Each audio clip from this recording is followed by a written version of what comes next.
All right, fam, we're back. We're just going to go ahead and allow some more time to have folks come on through.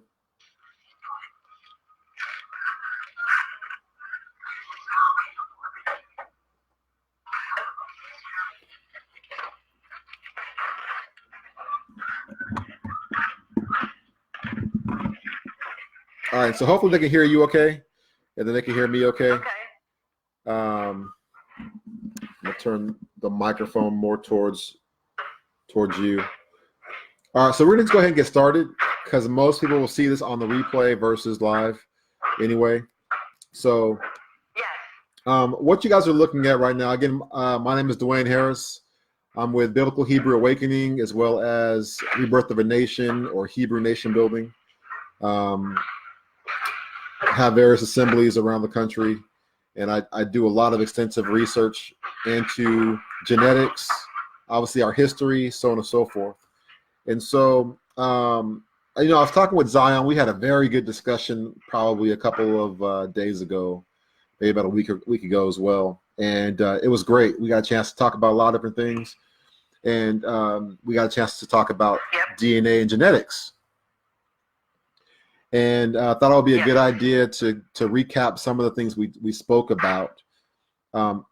There's a lot of confusion in regards to the DNA. And everybody, for the most part, at least at one point in time, has heard about E1B1A, E1B1A, and it's been beat down. We're going to get right into it. Number one, before we even get started, I want to talk about some of the main issues that people have in regards to why they're leery of DNA and why they don't really want to even consider DNA evidence. But before I do that, I do want to start out and open up in prayer. Zion, do you have anything you want to say? I think you should probably go ahead and open us up in prayer, and then we can get started. Well, I think we probably should skip that because it's that time of the month for me. Okay. I mean, I don't, yeah. So. Then I'll go ahead and pray. Then. Okay. All right. Abba Yah, thank you for this time that we have to come together as a group, as a people, as a holy nation set aside for you. I pray that this conversation is edifying. I pray that your word goes forth and that there will be some revelation and understanding that comes by your Ruach, your Holy Spirit, for those that are in this group to hear and receive, and will be able to apply this information to gain greater understanding and knowledge of your word, greater understanding and knowledge of what has happened to us as a people, and that there will be a great peace or shalom that comes upon us as we go about discussing these topics. In the name of your son, Yahushua HaMashiach, amen. Hallelujah. All right, so as you see on the screen right here, you should be able to see on the screen, I have on there's an image. It says haplotype E1B1 dash or asterisk, and it says Isaac. It's not enough to just know about E1B1A and beat that down. Because when you're challenged on E1B1A and you don't actually know how DNA works, then you're going to just flounder, and it's not going to make any sense. You're going to feel bad on the inside. I don't want our people to have that knowledge gap. We got to understand DNA and how it works. I'm going to first talk about some of the key issues that people have as to why they are concerned or they're leery of DNA. Now, I'm going to tell you the first issue. The very first issue that people have in regards to DNA, especially when you're dealing with paternal Y DNA, the DNA that's passed down from father to son. The issue that people have is that they're concerned that what if I check my DNA and as a black man, as an Israelite, I don't have E1B1A paternal ancestry? What if it comes back that I have Esau's ancestry? How are you going to deal with that? How are you going to deal with that? How is that going to, or even worse? For some people, it might be even worse. I would think so. What if you don't have biblical Esau's paternal ancestry, but you have the paternal genetic ancestry that goes back to the oppressor, to a slave owner. How are you going to feel about that? All right. And the reality is, depending on where you were taken to in the culture and what took place, the reality is that there's a good portion of Hebrew Israelite men and women, but we're dealing that with what we can prove with the men. Okay. There's a good majority of Hebrew Israelite men that do have paternal ancestry that is rooted either in biblical Edom, but more likely the oppressor, because of the rapes and the violations that took place on those slave ships, either embarkation or debarkation. So, things happened. And so, yes, you are a Hebrew Israelite. Okay. We'll break that down. Some people might not agree with that, but the reality is that when you do look at the third and fourth generation, right? When you've basically been reintroduced back into the bloodline of Israel, you're Israel. I'm not going to get too deep into all that and debate and all that kind of stuff. We're just talking about pure facts. You deal with it how you want to deal with it. But let's get right into the other issues that people are going to have. Okay. The other issue that people have is that it's going to the DNA evidence is going to completely destroy that 12 tribe chart. So those of you that is banging on, the Native Americans and the Latino population, they're Israel. That's a lie. And that's one of the reasons why the most vocal Israelites against DNA are those that it's going to debunk that whole lie. I mean, unless you have the genetic paternal ancestry of biblical Israel, all right, it's a lie. And we can deal with the paternal lineage, maternal lineage, and we can deal also with the admixture. And the admixture is what you're concerned with when, let's say, paternally, you may have European ancestry, but you're an Israelite, man or woman. Okay, admixture is what you're looking at. So let me just kind of dig right into some things here. First and foremost, what you will find is that there is a concerted effort to demonize genetic DNA testing when it comes to black folks, Israel. So for time's sake, we're not going to go into it right now. We may do it in a YouTube live stream or something later on. But the situation is this. You have people that, when it comes to non-Israelite folks, they tell you how accurate DNA is, how wonderful it is, and all the things it can do. And they even do tests where they got twins taking the test, they got triplets taking the test, and they go and they tout out how great DNA is and how accurate it is. Yet there's been literal hit pieces when it comes to companies like AfricanAncestry.com, where literally, I want to say it was like 60 Minutes did a straight hit piece on that company. And when you look at it for the propaganda that it was, you'll recognize it for what it was. And it was a hit piece against AfricanAncestry.com, because y'all Negroes can't know where you come from. Y'all Negroes can't trust in this DNA science. We want to villainize this company and make it out as though they're a fraud and that they're not legit.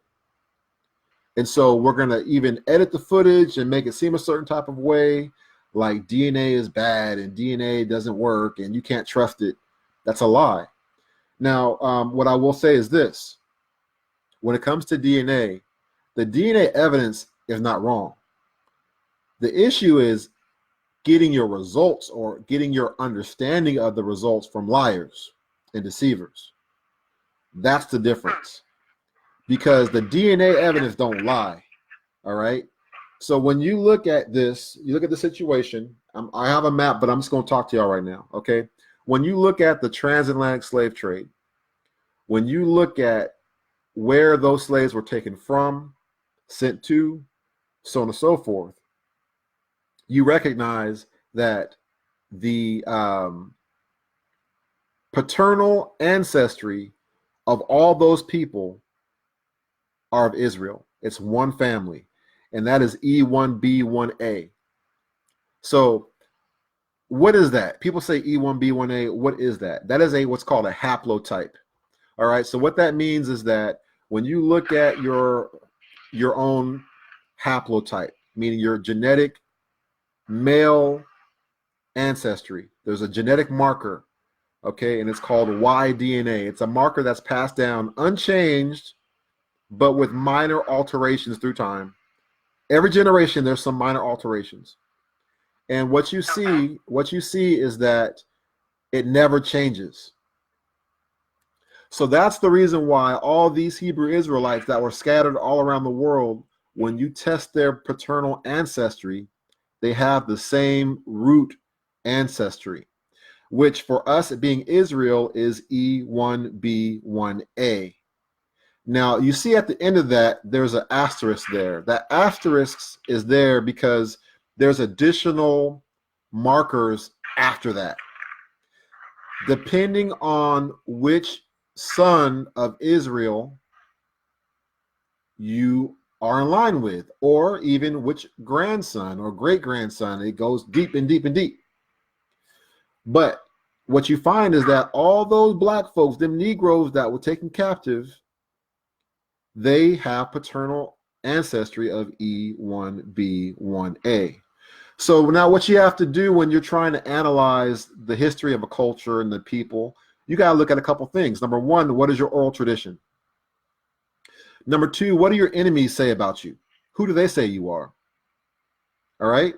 Number three, you got to look at what does the biblical evidence say? Can you overlap the oral traditions, migration patterns, history with the biblical narrative? We have the Tanakh. Can we go to the Tanakh and actually see our history overlapping with the biblical history? Lastly, you look at the genetic fingerprint, that DNA. Okay, can I look at the genetic marker and see what that's talking about? Can I see that genetic fingerprint or marker in those territories where biblically you should have been, right? And so for that, I'm going to be dealing specifically with Esau, Edom, because that's the hot topic issue that people want to talk about for some reason, is they want to talk about Esau, Edom, okay? And they want to say that Esau, Edom is the European man, all right? I'm going to break down some of these issues. Now, the reality is, you can see right here the image I chose to use in regards to these brothers. Both biblical Esau and biblical Israel were Negro black men like us. You see on the far left-hand side, you have a brother, and he has the haplotype of E1B1. I'm going to break this down so you guys have an understanding of exactly what this is about. And I'm even going to go back to Abraham. Okay? So what you have to understand genetically is this, is that we're going to work from the present all the way back. We look at our history, right? We look at our history being enslaved in this country for 400 years. We look at what Genesis says about Abraham's descendants being enslaved for 400 years, right? We look at the Deuteronomy 28 curses. We look all through Ezekiel and Jeremiah and Isaiah, and you can see where it's talking about us. Yes. And so by the Spirit of the Most High Yah, you get the revelation that, yeah, this is talking about us. All right. But now we have the genetic evidence to back that up. So let's talk about this genetics for a minute. And then I'm going to deal with some of the issues in regards to Esau, Edom. Because the reality is this: we're always often told that Africans sold Africans into slavery, and you have a lot of people that will say, "Oh man, them dirty black African Hamites." Right? They would say those things. That's not what I'm saying, but that's what people would say. Oh, those dirty black African Hamites, they sold us to the white man. That's what you. Right. That's what you're told. Okay, and that's what you've been told to believe. Because the trigger word is African. There's all kind of folks that are on the continent of Africa. Okay, I want to know. Okay, who are these Africans? I'm gonna cut right to the chase. The Africans that they're talking about are those that were Muslim Moors that were the descendants of Esau, Edom, Ishmael, Moab, and many other Hebrew nations. So when you look at Psalms 83, that's talking about what happened right there. As far as recent memory, what you're talking about, Psalms 83 references a couple times in history, but that last part, that was them. That was Esau, Edom, that was Moab, and that was Ishmael. Those folks that Muhammad came out of, they came through with the sword. So you look at what ended up happening. I'm gonna give you a quick rundown. You have the European ancestry, which are Mongol, Turk, Tartars, Scythians, when they came down from the far north. So when you look at Ezekiel 38 and you try to figure out this nation coming down from the far north, it tells you right there that them folks, basically Gog Magog, Magog meaning Mongol, okay, came down and they dominated the entire world. But when they did that, they pushed out Ishmael and Edom from their territory. That's why you're looking at two main groups that are oppressing people throughout the earth. You're looking at the descendants of the ancient Gog Magog. I'm trying to be nice, okay? You got Gog Magog, and you have Esau, Edom, along with Moab and Ishmael. But the two root culprits you're looking at is Magog and Edom. And so what you have is, in modern language, you have the Mongols, and then you have the Turks, and then you have those that call themselves Moors, right? So that's why when you look at here, it's a great documentary series. You're like, oh man, they're bringing it out. They ain't talking about you most of the time. They talking about Esau. They talking about the children of Edom and Moab. That's what they're talking about. Now, we were a subset of the people that helped to go in there and conquer Spain, Portugal, France, which included parts of Germany, which then they also went up into the UK or Great Britain, right? Those kings and queens of Europe, those black kings and queens of Europe, were of Edom. So when you talk about the Saxons or the angelic sons of Isaac, who was our daddy, Israel? Was our daddy Isaac, or was our daddy Israel? So if you got the 12 tribes of Israel claiming anybody, are they gonna claim their daddy or their granddaddy? Well, they will claim their daddy. So if you are the descendants, of Esau, Edom, right? And obviously they named the area Idumea, right? And you also have Iberia, right? Mm-hmm. You're looking at a people, they gave reverence to Isaac. And you can look scripturally and see what went down between the sons of Esau, Edom, and Esau himself, right? Yeah. So let's get right back to the genetics and break this down. When you're looking at Esau and you're looking at Israel, they were twins. Now you're gonna get people to say, "Man, that E1B1A." If I hear people all the time say, "Okay, if Esau and Israel were twins, then that means that they're both E1B1A." That's not how that works. What you're looking at, that's where the problem lies at with people, because they don't understand that that's not how it works. That's not how that works.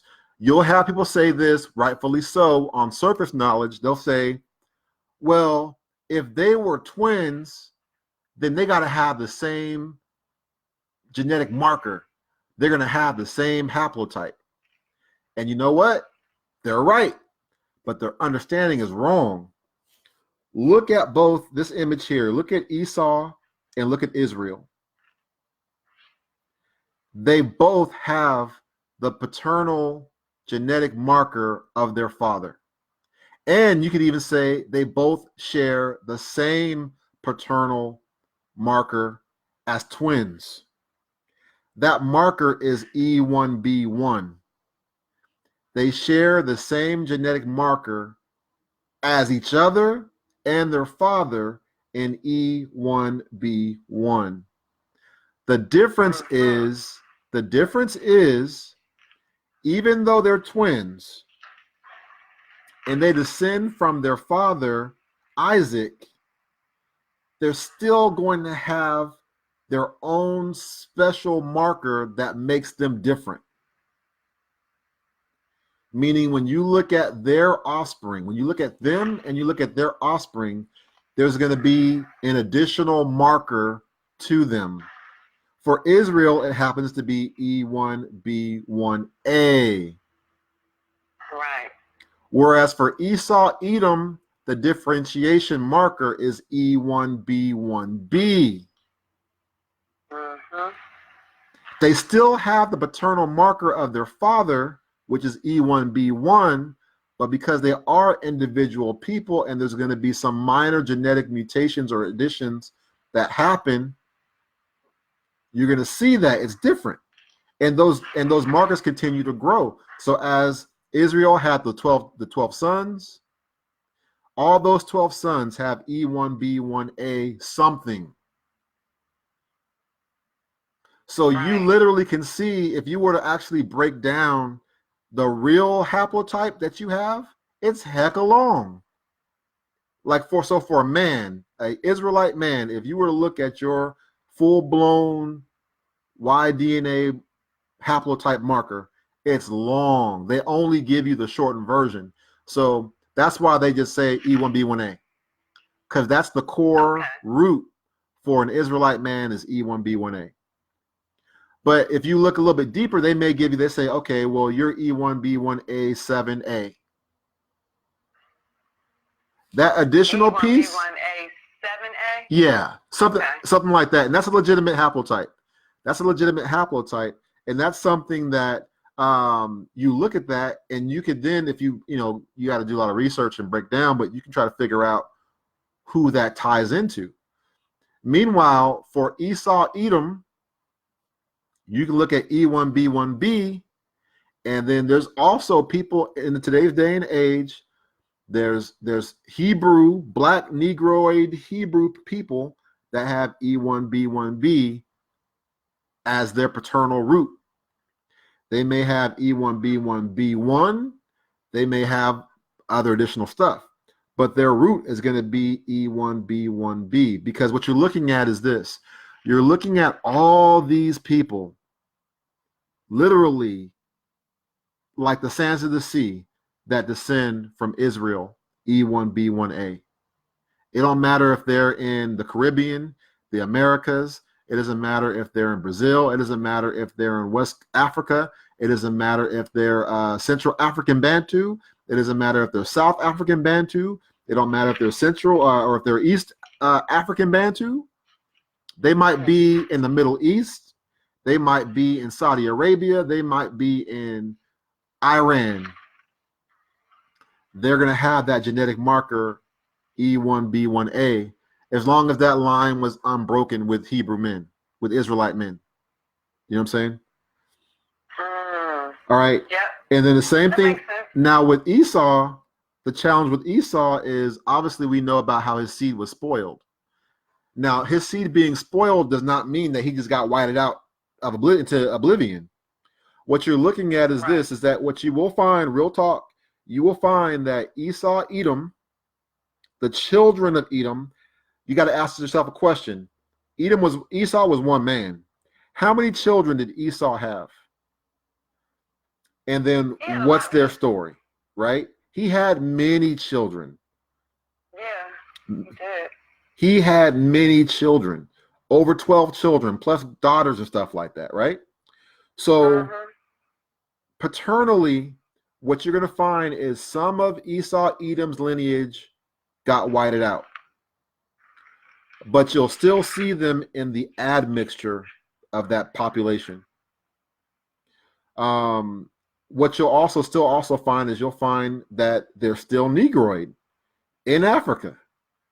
So when you look at the map and you talk about the Bantu expansion, which was the Israelite expansion, and you look at how Africa is broke down, real world, what you're looking at is you're looking at majority of sub-Saharan Africa going down to South Africa into Central Africa, and even parts of East Africa is dominated by Bantu, Niger, Congo, Israelites. Now, when you look at parts of East Africa and North Africa and Northwest Africa and even some parts of West Africa, you're going to see it's populated by Edom. So all y'all folks trying to figure out who Edom is and what's going on, that's what it comes down to. So let me break this down real quick, and then we're going to go ahead and get to some more images. And then I'm going to show you some things even about a tribe, the Limba tribe out in South Africa. All right, so Can I say something? Yes, please. I want to say something to those that are listening, because you said about whiting out the seed, and that I'm glad you mentioned that, because it is possible for that to happen. However, Esau still exists as a man of color, but it is possible for his seed somewhere down the line to be whited out. And if anybody does not know what that means, I will try to find the video to post here in the group, because it's a video. I think that if I'm not mistaken, I think it was the Watchman and his wife. They showed like a little clipping of this Caucasian man showing how they whited out a black man's seed and how they would go about doing it. So I'll try to post it in the group, or post a link so that y'all can see. But Esau is still black. He is still black. I mean, it's common sense. But like we were saying, Duane, his seed did get whited out somewhere, so it's a mixture of them. Oh yeah, and I'll break it down, but my focus right now is to bring a little bit of clarity on the subject, and then absolutely I'll touch on the descendants of Esau that have been whited out, and I'll explain what that means a little bit deeper. So let's break this down. We're going to work our way back. This is a very simplistic, but it'll help bring the point home. Okay. And again, I apologize. I cannot see any real-time comments. So that, Zion will have to handle those and bring those up as they come. So as we claim to say we are the biblical Hebrew Israelites because of what happened and what we've gone through and so on and so forth, right? And you look at the genetic markers for us as men, okay? You're looking at that E1B1A. The sibling genetic marker to E1B1A is E1B1B. That is the paternal genetic marker for the descendants of our twin brother or our uncle Esau. So those people on this earth that have the paternal marker of E1B1B. That's the reason why, if you ever notice, they try to be real slick about it, but the Europeans tried to claim that E1B1B is a Caucasoid or Caucasian haplotype. And that's crazy that they say that, because they're basically banking that you're ignorant and stupid and don't know how DNA works. Because if E1B1A is sub-Saharan African, E1B1B, there ain't no way in the world it's going to be Caucasoid. It's not.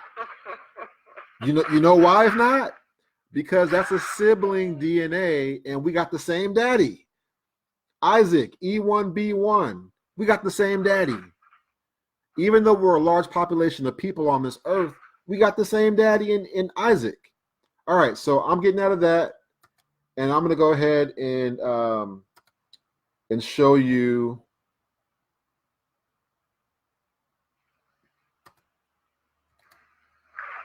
this right here. Hopefully you guys can see that. Can you see that? I changed it. Now you have the new slide I have up here that shows, let me see if you guys can see that. You guys can see it good. Okay. You have Isaac, again, E1B or E1B1, all right? The reason why you would put the 1 at the end of it versus leaving it as E1B is because of simplicity in regards to when the children, the descendants, the offspring were born. It modified a little bit, all right? So what you're looking at, we're working back. If Israel is E1B1A and Esau, Edom, the descendants of Esau, are E1B1B, Isaac is E1B1. Isaac had a father. Isaac also had an older brother.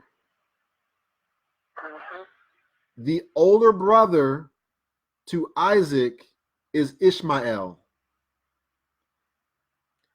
Ishmael, when you break it down and you do the studies and the research and the migration and all that, you will find Ishmael has the paternal DNA of E1A something. So meaning the descendants of Ishmael are going to have E1A1 or E1A something, because his descendants come from his lineage of E1A. Isaac, being the second son of Abraham, has the genetic marker of E1B. Now, when you look at Abram himself is going to be E1. So his haplotype is going to be E1. All right. And so I want to break that down. So now I went from the end to the beginning. I'm going to go from the beginning to the end. So again, let's look at this. I want this to make sense before I move on to some other topics. What you're looking at is the Chaldean Abram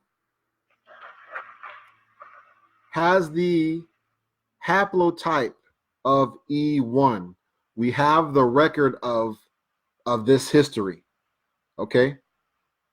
Okay. All right? We have that haplotype of E1 being of Abram. You have Ishmael being born, E1A.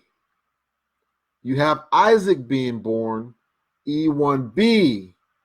Okay? So it goes so deep. You can actually look into the genetic breakdown of haplotype E, and you'll see there's so many. Now, Abram had multiple children. You can track those down if you want to, but again, you have to break down and use the cultural and oral traditions and history. You got to look at migration routes. You got to look at what their enemies say about them, right? You got to look at overlapping that with the Bible, so on and so forth. Because I can tell you right now, Abram being a Chaldean, there's a tribe out there called the Dogon tribe in West Africa. And I'll just put it out there, those brothers are Chaldeans. Those brothers are related to the biblical Chaldeans. Those are the descendants of the biblical Chaldeans, the Dogon tribe. You're saying Dogon? Yeah, Dogon. The Dogon tribe in West Africa. They have the haplotype of E1. Okay? When you look at the breakdown, they are the ones that they found the what is it, the Sirius star or whatever it was. And all the European scientists were freaking out, and they were like, how do you know about this? You don't got no advanced telescopes and this, that, and everything else. How do you even understand this type of stuff? You look at the nature of the Chaldeans, right? You look at the nature of the Chaldeans. The Chaldeans, you go to the time of Daniel, right? The Chaldeans were the sorcerers. The Chaldeans were the ones that was able to look up in the stars and see all kind of stuff and figure all this type of stuff out. So anyway, that's just the little nugget out there.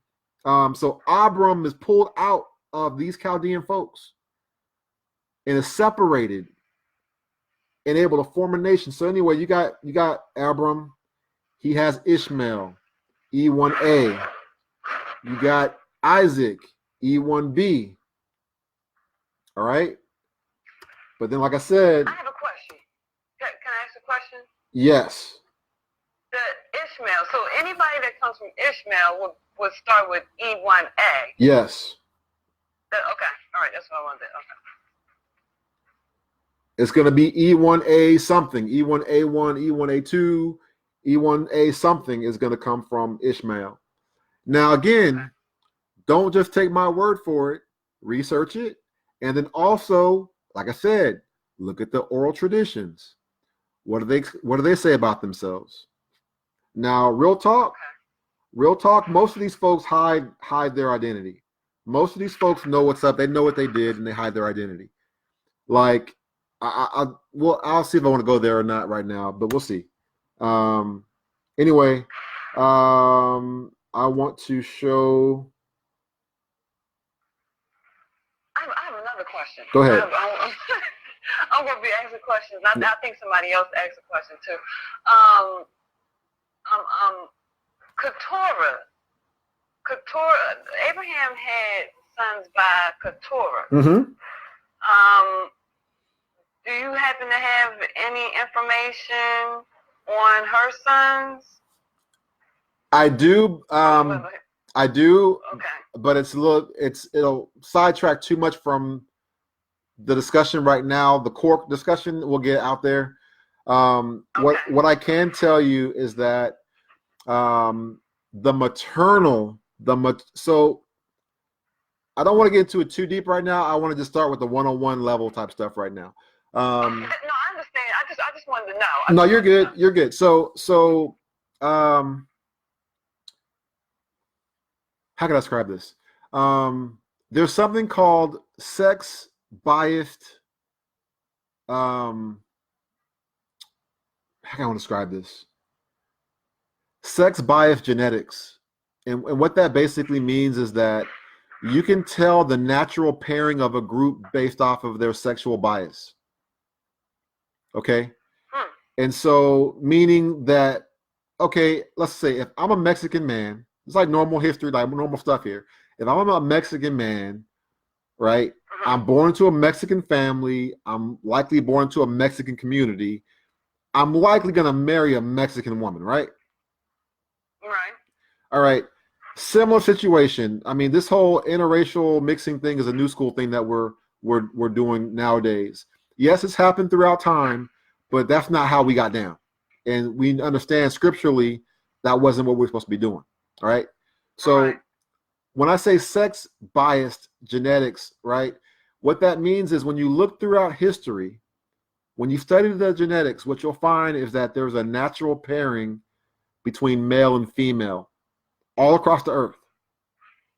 So the natural pairing of Israel, when you're looking at male Israelite E1B1A, that's Israel, you will find that there was a natural sex bias towards women that were of the maternal haplotype L2, L3.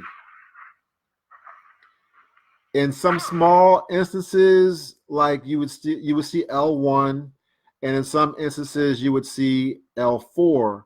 But for the most part, we're talking like the bulk, like 85% of the time, it was going to be a mixture of maternal L2 or L3.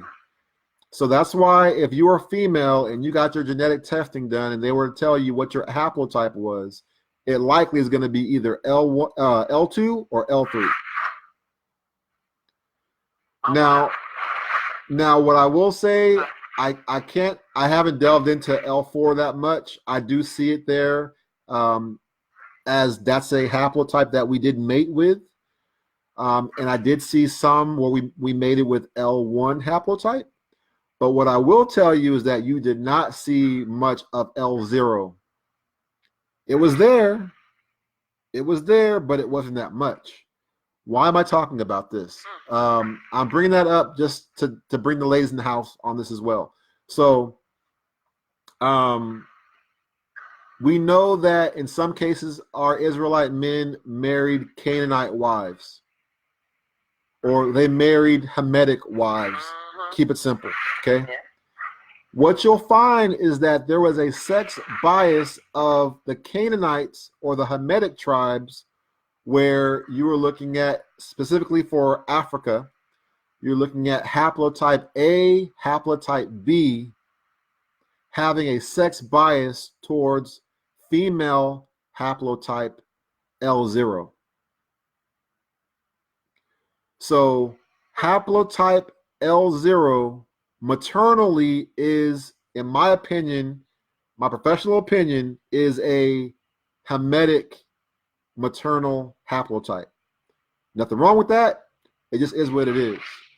You definitely see that as pairing with the Hamitic tribes and not with the Israelite tribes. Meaning Israel wasn't really messing with the Hamitic women like that. You do see it, but not on a level like that. Okay. What you saw was Israel married Israelite women, which are primarily of the haplotype L2 and L3. Yes, I do see L1. Yes, I do see L4. But like I said, 85% of the time, when you look at the trends and you look at the history, the breakdown, the maternal haplotype, which passes down from mother to child throughout time, doesn't change. It may add a little bit here or there, but the root core don't change, is L2 or L3. Wow. So now I have this map up. Hopefully you guys can see it. This is basically a map of the transatlantic slave trade, so on and so forth. You see where we were buckshot around the earth. Now what's crazy, this is so crazy. What you look at is that pink area. Those are all the key areas that Judah was buckshot to, starting from really the 1600s.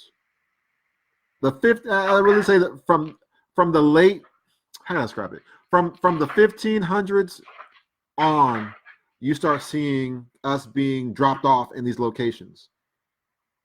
So the first part, you're going to see like the Cape Verde Islands. You're going to go see, what they call Guinea, right? Senegambia, Sierra Leone, the Gold Coast or the Biafra area. You're looking at Luongo and Angola, and then you see Mozambique. Our people were literally enslaved, like Israel was straight enslaved and scattered on ships down to Cape Town, South Africa, and from Cape Town off into Madagascar, and to Mozambique. Go look up Ibo Island, IBO Island off of Madagascar. I'm sorry, off of off of Mozambique and off of Madagascar, but it's closer to Mozambique. There's an island called Ebo Island, and that's where an island that they used to house slaves, Ebo or Hebrew slaves. They would have them there in a holding port. Think of Mozambique as the Ghana of the East Coast, meaning where Ghana was the main, slave port to get you off to the Americas. Right. Ebo Island and Mozambique Island and Mozambique were all areas that were staging areas to buckshot our Israelite men and women and children to the Indian Ocean slave trade. So Saudi Arabia, Iran, Pakistan, India, Sri Lanka, out even into the Asian areas, into like Japan and China and Malacca, Southeast Asia, right? Yeah, all that. I knew about Mozambique, but I did not know about the other one. Yes, it's right there. Go look up IBO Island. It's a star fort that they have out there that they basically enslaved Israelite men. And that was also an area where some of our Israelite men, they find that they have like Southeast Asian paternal ancestry. And that's because in some cases, they would send some of the Southeast Asian men enslaved and, send them out towards this way, to the west, to the Western Hemisphere. And so you had a lot going on. I mean, don't put it past some folks that's going to transport an entire nation of people across the entire earth. Don't put it past nobody about what they're going to do when they do all that. So anyway, let me get back. Please check to see if there's any questions. I want to talk any questions people have. Okay. Someone, Anthony said, who then are the European, if not Esau? All right, so I'll break that down. Plain and simply, they are the descendants of Gog Magog. They're the Mongols. They're the Turks. Okay, so when I can't go into it right now, but if you go into Ezekiel 38, the Most High ain't messing with Esau. When you look at Joel, he ain't messing with Esau. Who's he messing with? When you look at Revelations, who's he messing with? He ain't messing with no Esau. It is Magog and God. It is them. It does mention, especially in Revelations. Right. So when you look at Ezekiel 38, it talks. Most High's calling out a nation of people. He's calling out Gog Magog, and he's calling out specifically the house of Togarmah. Yes. I couldn't think of the name, but yes, you're right. So when you want to know about those people specifically that are impersonating us, that's the house of Togarmah. Okay. So I have a video. I'll probably show it when we do our YouTube live or our live stream on YouTube or something like that. We can figure something out with that. But I'm going to show you some images of Israelite men and women and children that are paternal haplotype E1B1A scattered on this earth. So, oh boy, this is amazing. I can't zoom this one in for some reason. Oh, that's the reason why. Hold on a second. And you know what? People usually forget about Gog and Magog. And always forget about all them. The rest of the one. Yeah, it's as if they don't exist, but right. They still here. Man. Listen, I understand this. I understand the feel. I understand the feelings, and I understand it's easy. And I'm gonna talk about Esau a little bit more, okay? But I understand the feels. But listen, there's some other stuff going on. So I love these folks here. I'm still trying to reach out to them myself. Those are sisters right there. That's Israel. Hello? That's Israel all day. Oh, yes, it is. Now, these ladies these ladies are actually what's called Somali Bantu. Okay. Now, the Somali Bantu are Israelites that fled Christian slavery from the West Coast, and they escaped the jihad of Edom from the north. But what ended up happening, because Mosai says you can run all you want to, right? But that sword gonna get you, right? Yep. So they ran right into the arms of Ishmael. So when they fled the West Coast and the Central African regions, and they got rolled up by Ishmael, his descendants, along with a Hebrew group descended from Joktan. If you look at the Bible, you say Joktan. The descendants of Joktan or Khatan are Arabs, the original Arab people, right? And so they were enslaving our people too. So the Somali Bantu happened to be those Israelites that were enslaved in primarily the area of Tanzania. Wow. And so they were enslaved because they were trying to escape. They got caught up by Ishmael, and then Ishmael sent them up to the Somalians. And they were enslaved by the Somalians. So these people were enslaved on the continent of Africa to the Somali. They look like us. That's us. They look like us. That's us. That's straight up us, for real. And so, and genetically, like I said, this is not just talk. Genetically, you look it up, do the research, pull up the papers, you'll see that paternally and maternally, they're Israel. So yeah, just to break it down. Wow.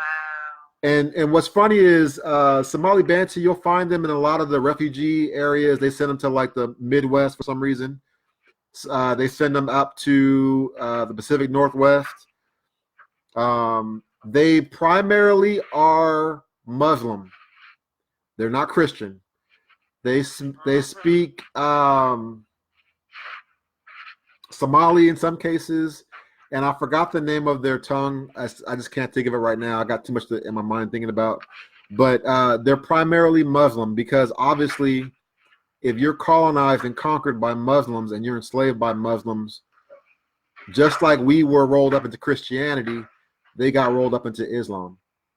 And in many cases, many people converted to Islam to avoid persecution. Right. So that's a whole different topic of discussion. Trying to think what I want to break down. Okay. Give me a second. Okay. Let's see if I want to go there.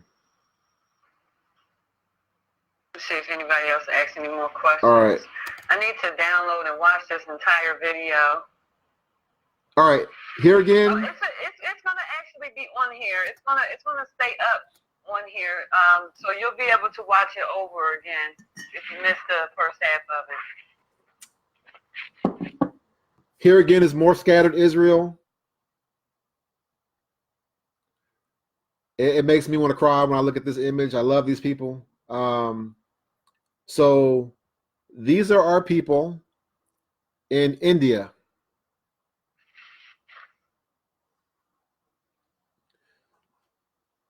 So these are the Israelites that tried to flee the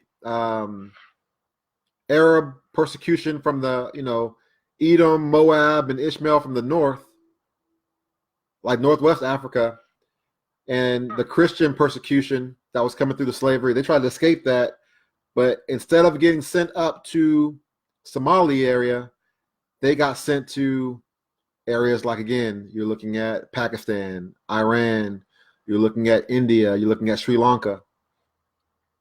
So this is Judah right here. That's us. And they were sent to India. So you have entire Israelite communities that are in India right now. Now, is this the city people? Yes. Okay. Okay. Wow. And I'll try to zoom I in. haven't seen this picture. I'll try to zoom in some more. That's us. That's amazing. And then here's some more Somali Bantu.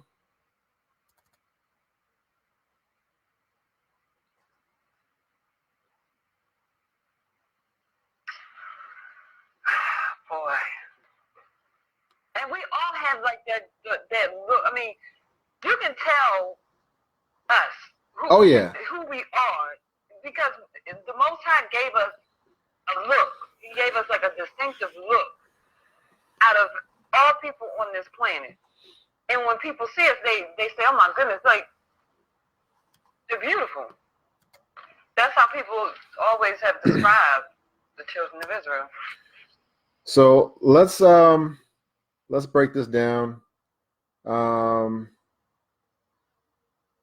right, twofold. Here we go. Oh. All right, let's deal with Esau. Now, the chapter that everybody wants to go through, they want to go through the book of Jasher, chapter 90. And specifically, let's just talk about verse 1, and I want to say verse 7. And verse 1 says, "At that time in the 5th year after the children of Israel had passed over Jordan, after the children of Israel had rested from their war with the Canaanites, at that time great and severe battles arose between Edom and the children of Kittim. And the children of Chittim fought against Edom." You drop down. Let's go ahead and let's go verse 5. No, verse 4. "And the hand of Chittim prevailed over the children of Esau, and the children of Chittim slew of the children of Esau 22,000 men, and all the children of Esau fled before them." So they scattered. "And the children of Chittim pursued them, and they reached Hadad, king of Edom, who was running before them, and they caught him alive and brought him to Abianus, king of Chittim. And Abianus ordered him to be slain, and Hadad, king of Edom, died." And then it goes on to say, "And the children of Chittim continued their pursuit of Edom, and they smote them with great slaughter, and Edom became subject to the children of Chittim."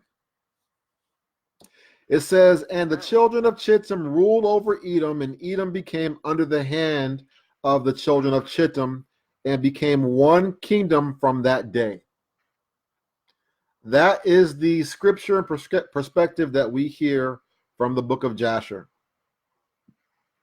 Now, I'll break this down to you. All right.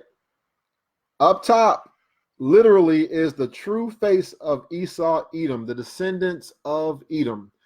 I mentioned this, I'll break this down. No different than the house of Israel. Specifically, we could say Judah, Benjamin, and Levi were captured.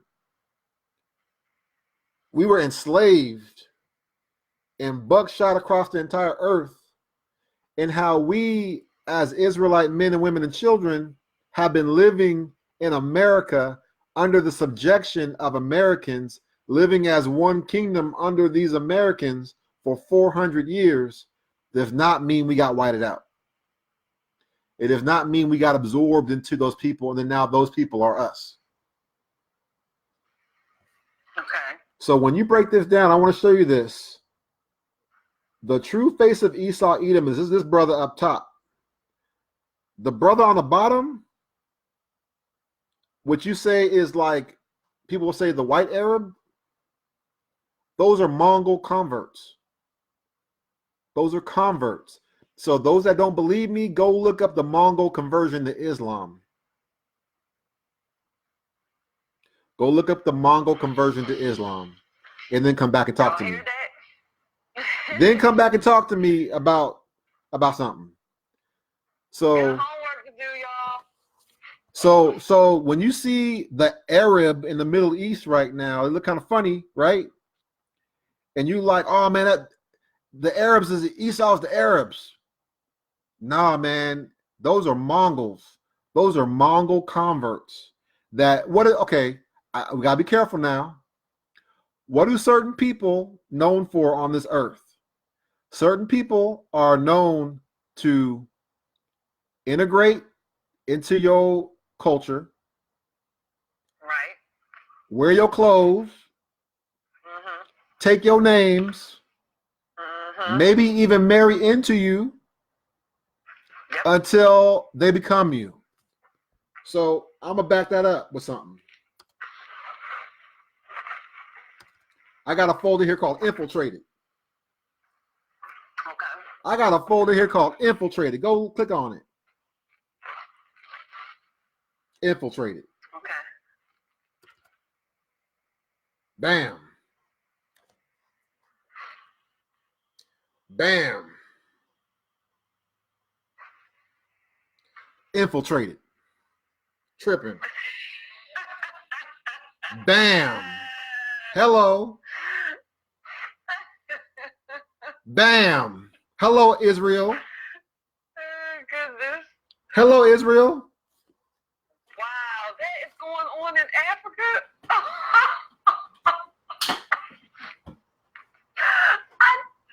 Oh my goodness gracious. What we doing, Israel? Bam. Hello. Come on now. Come on now. Come on, family. I need to get out more. I didn't know this was. Come on, family. What we talking about now? What? Yes. Wait a minute. Take a good close look. Look at this. Y'all keep tripping. And that's going to be the new face of Israel right there. They're going to be wearing your clothes, taking your name, changing the history books, getting it in. Hello? Hello? Come on now. Come on now. Hello? Do I got to say anything else? Let's get in there real good. Wow. Oh boy. A little bit. Oh my goodness. A little bit. I know I'm hitting hard, y'all, but you know, time's of the essence.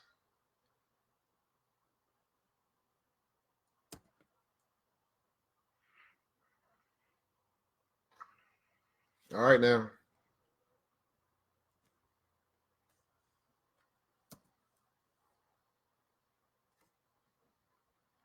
And this is the infamous image.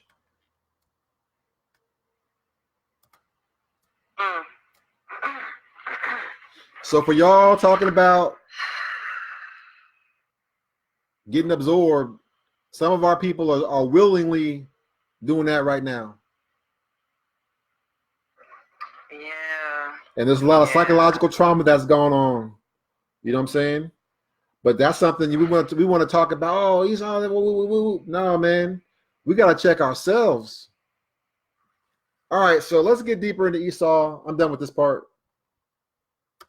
Yeah, because they're asking in the comments area, who is Esau then? Who is Esau? Let's get it in. Let's get it in. Okay, all right. Let's get it in. I don't have the images to back it up because I just wanted to get right to it. All right.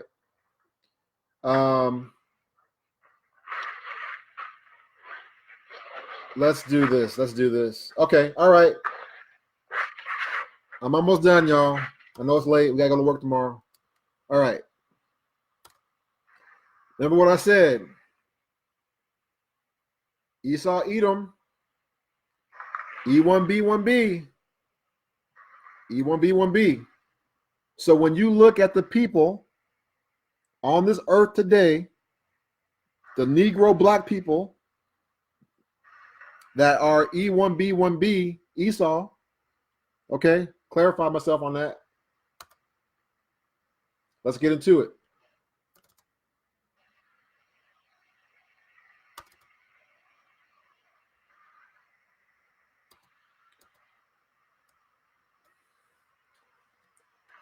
These are images of various tribes of people that have the paternal ancestry of E1B1B Esau, Edom.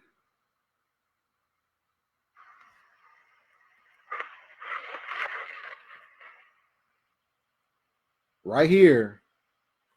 You want to look and see. Is she Fulani or Ful? Yes. She looks like it. Okay. These people right here are the descendants of Esau, Edom. These are specifically the people that are these quote unquote Africans that sold Africans into slavery.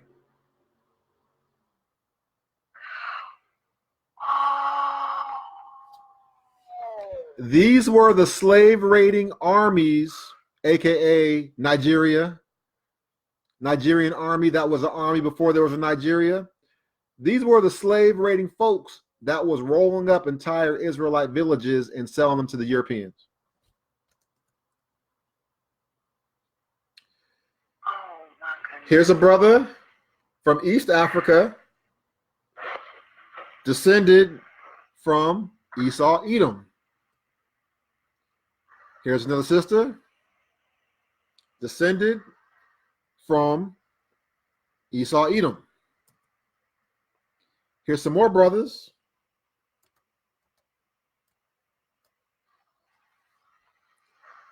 Again, slave raiding armies that will come in, Allahu Akbar, and straight rolling up Hebrew Israelites, selling them to the Europeans. You know what? This makes so much sense because that I have a book of I forget the man's name, but he was a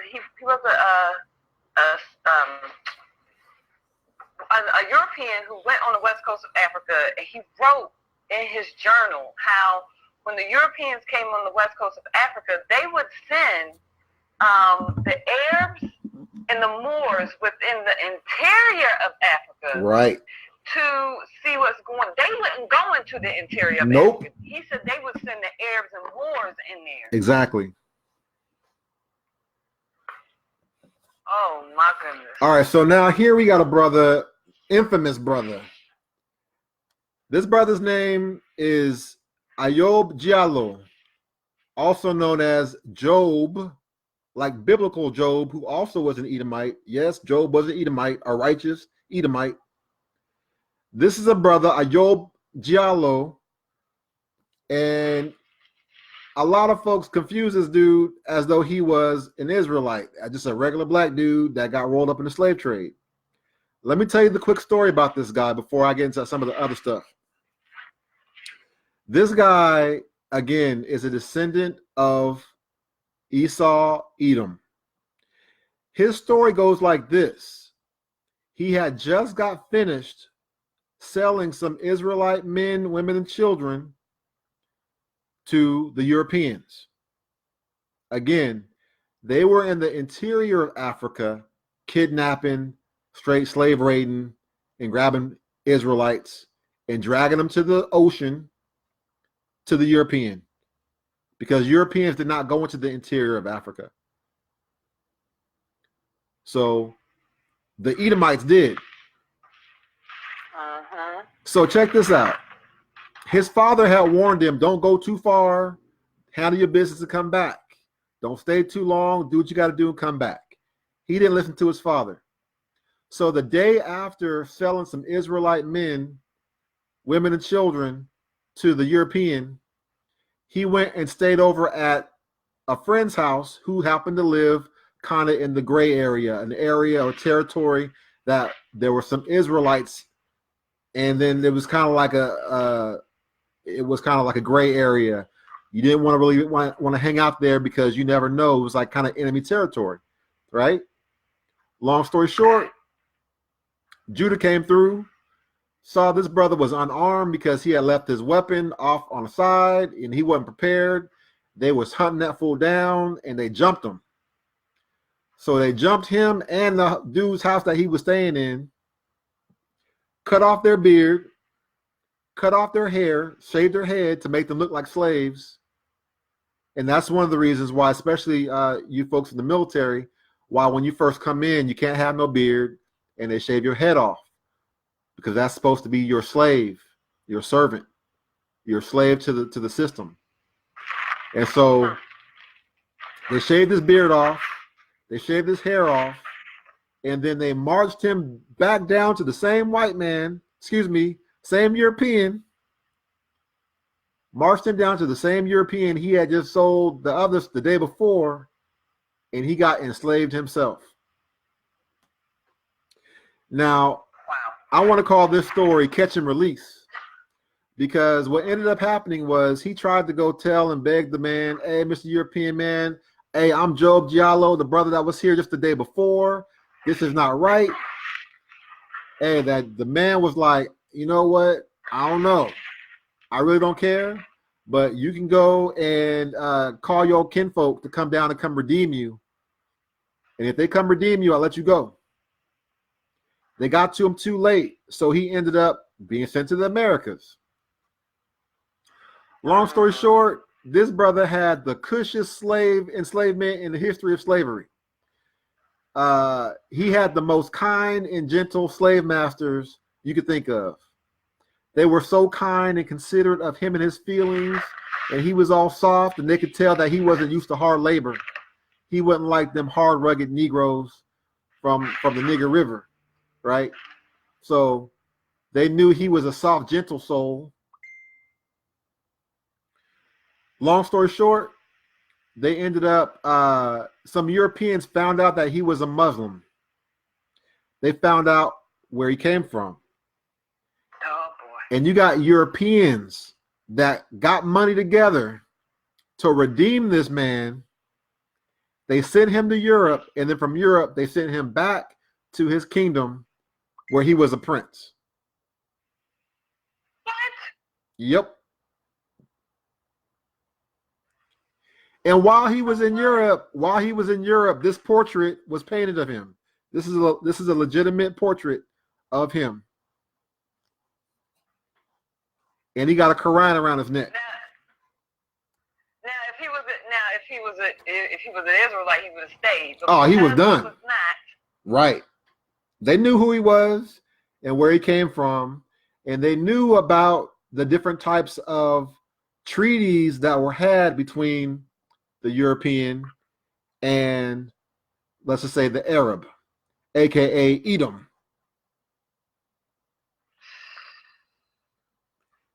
So you'll hear stories about Job Giallo and be like, oh, he has a great story and all. No, that fool was a slave raider. They never tell you that the day before he got captured and rolled up, he was a slave raider. Like literally the day before he was selling slaves. Wow. Yet he got wow. redeemed. All right, so let's get into these dark-skinned Edomites. Let's keep going.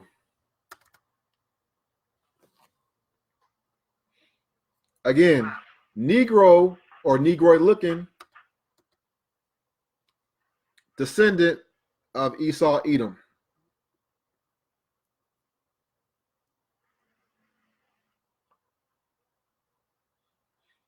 Take a good look. All right. Ethiopian Jews. Why are the Ethiopian Jews the only black Jews recognized by the Ashkenazi? Think about that for a minute.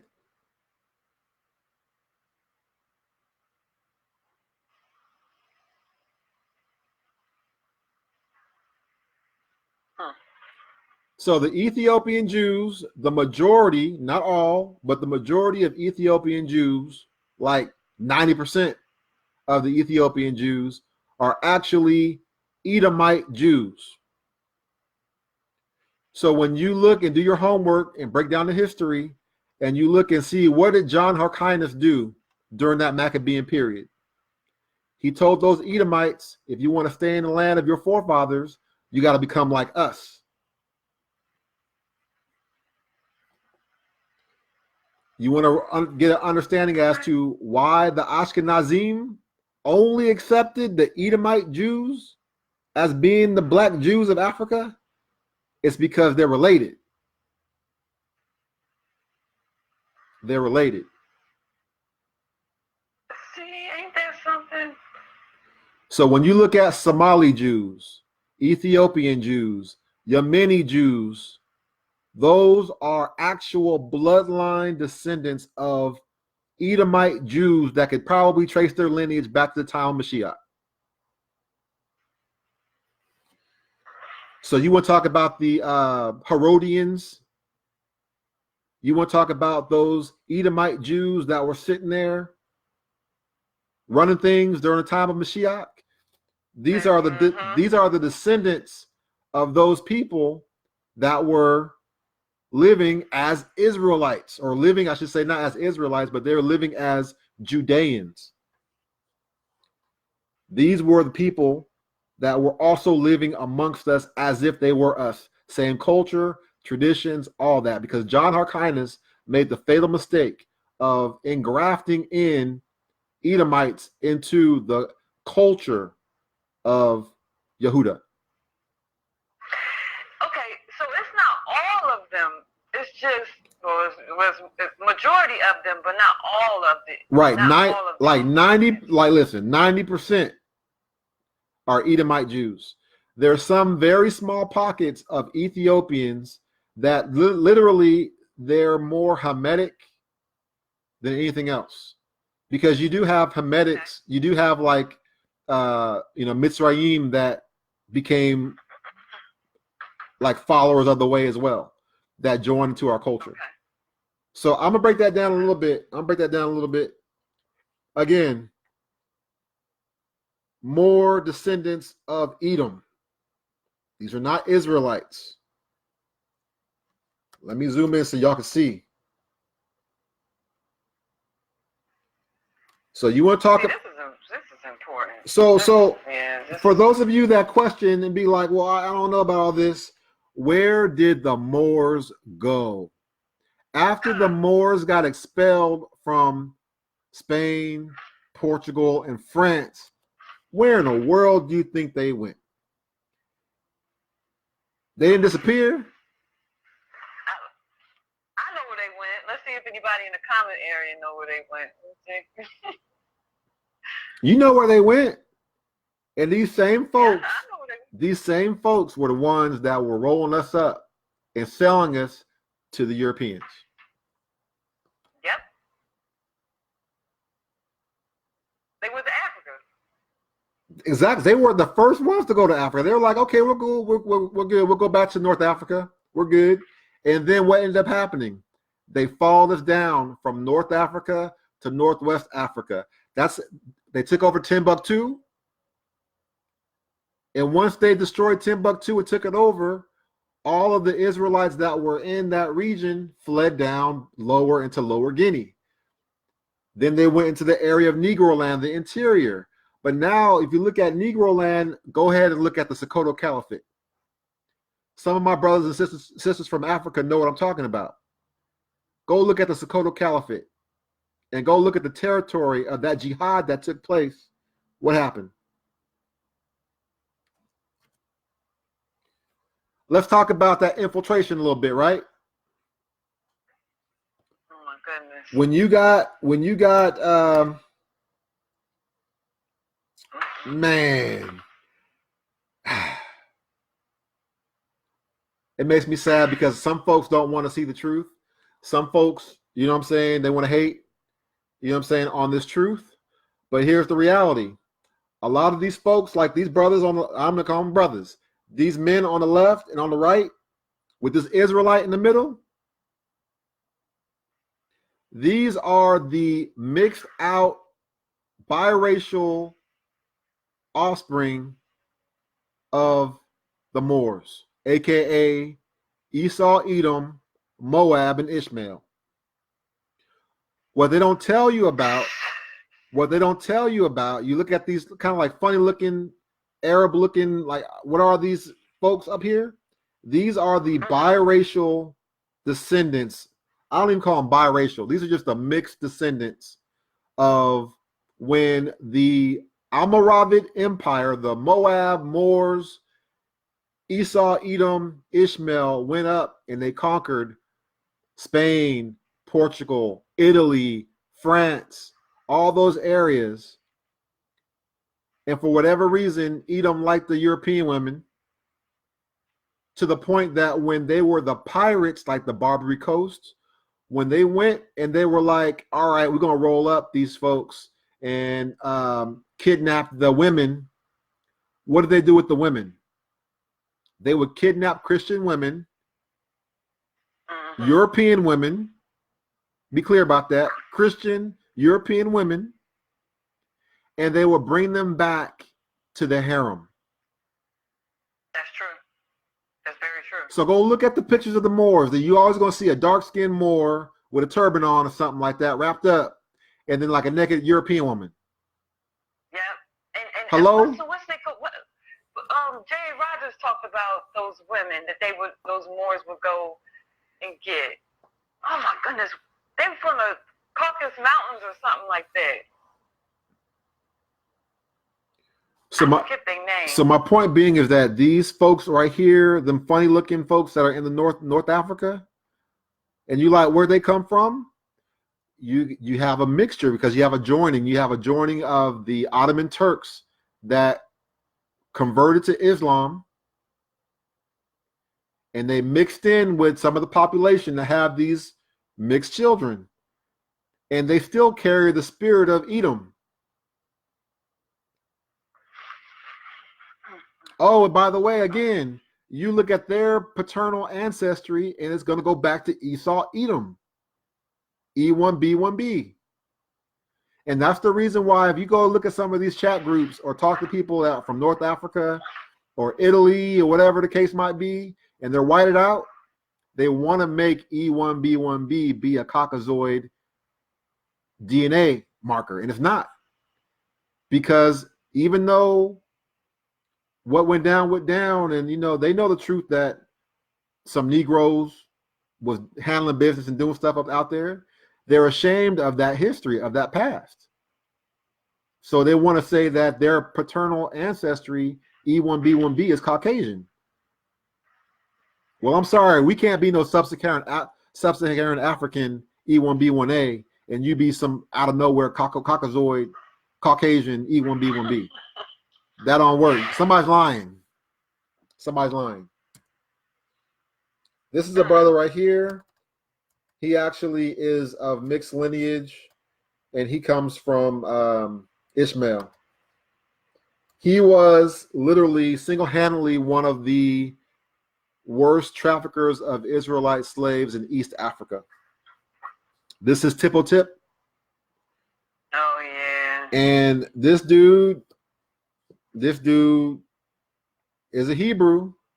He's from Ishmael. He's a mixed lineage. I think his mother was Israel, but his father was Ishmael. And he went after the ways of his father, who was basically like a Oman and that Kiswahili coast slave raiding folks.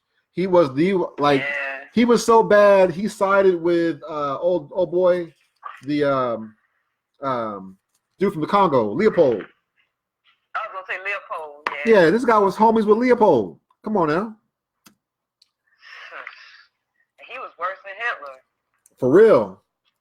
All right. We don't really talk about that, but he was. Another descendant of the house of Esau, Edom. It's not hating on these folks. It's just setting the record straight.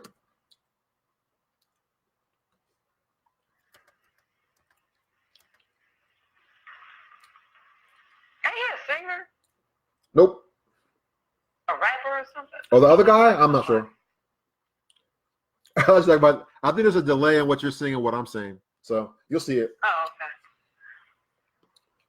This guy I don't think is a rapper. Oh, no, not him. It was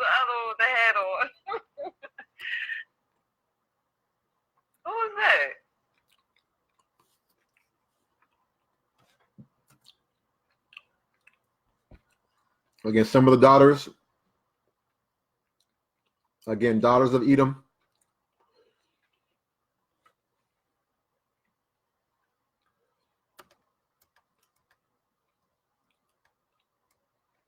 These are the bloodline descendants of Esau, Edom. And so, yes, there's some admixture there from time past, but for the most part, you know, they're still Negroid looking. You know what I mean? You'd be hard pressed to be like, is that a sister? I don't know. She look like a sister. You know what I mean? So you can't. Yeah, I can hear men saying that. Close enough for me. She cute. You know, it's like, come on, man. Yeah, better be careful. Mm-hmm. Bottom line is that when the light bulb went off for me with these Moors, I knew something was up with the Moors. But when brother Benaiah Israel, when he did Hidden Hebrews, and he showed how the Moors had a chance to leave Spain, yep, and we got caught. That's when the light bulb went off. I said, no. Because how they leave, and we ain't get to leave. That's funny. That's when it went off. That's funny. I like that. That's funny. So yeah, again, descendants of Esau, Edom, Moab, Ishmael. But these folks right here are primarily of Edom. So I want y'all to get a good look so you know what's going on. And so I will say this. When you look at all the atrocities going down in Africa, like stuff that you like, this is on some evil level, like a supernatural hatred, like how you chopping folks' heads off and arms off and raping women and violating and cutting open pregnant women, and you doing all this crazy stuff. This ain't Africans having tribal warfare against Africans.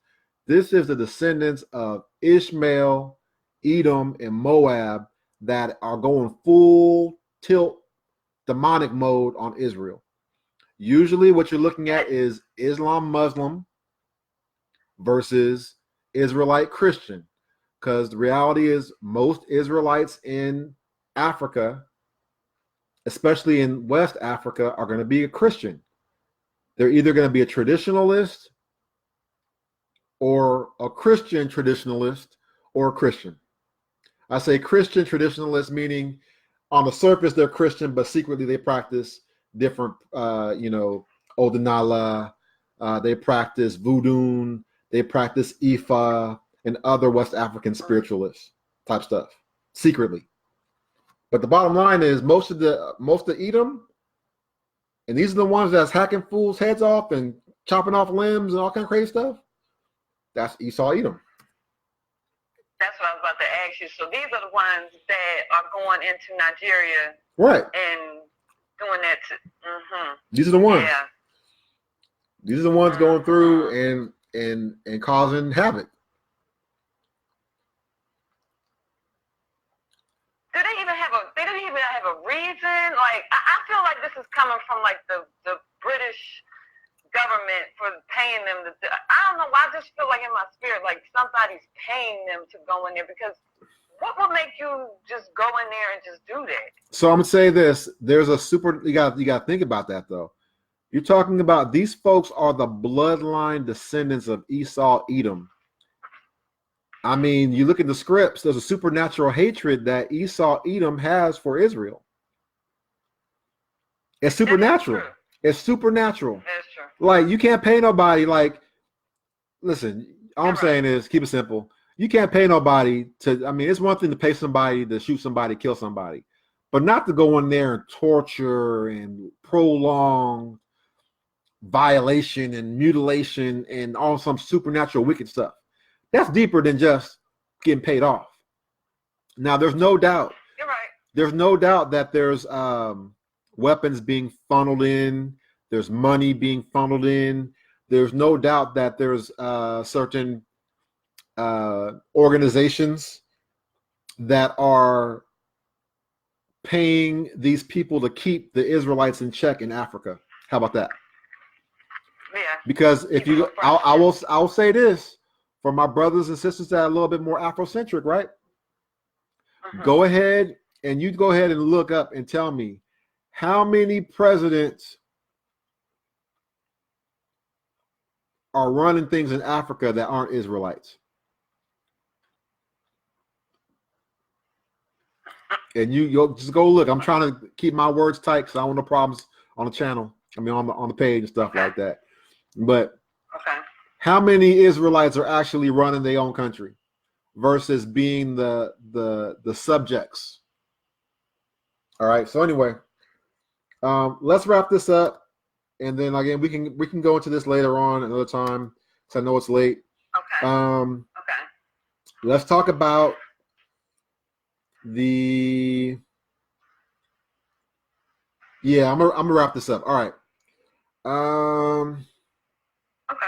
Let's do this. Okay. I want to talk about the limba real quick. Okay. All right. So I have a chart up. Hopefully you'll be able to see it. And I'm gonna break this chart down for you guys. All right. And Zion, let me know when you see it.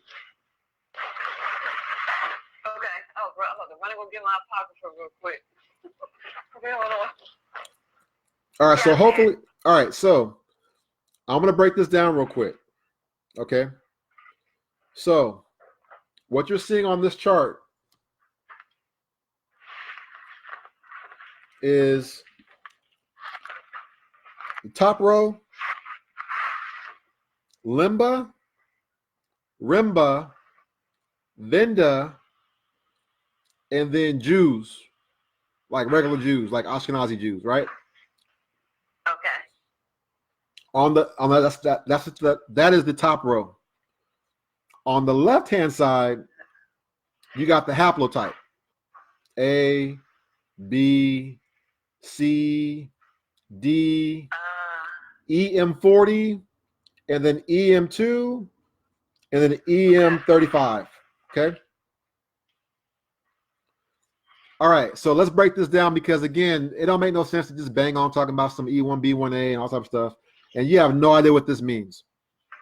What this is saying, let's go back to that top row. It says limba N76, rimba N54, venda N43, and then the Ashkenazi Jews N88. What this is showing you is they did a sample test to find out the frequency of the haplogroups of these people. They were able to test 76 limba, 54 rimba, 43 venda, and 88 Ashkenazi Jews. That's the amount of people they were able to test. Out of, let's talk about the limba first. Out of the 76 limba people, we say limba Jews, right? Uh-huh. 2 of those 76 have a paternal haplotype that goes back to some Hamitic man. So haplotype A and B, those are A, B, and C really are all Hamitic haplotypes. Okay. So for the limba, 2 of them go to Ham. All right. 16 of them. All right. Sorry about that. I moved there. 16 are actual Israel.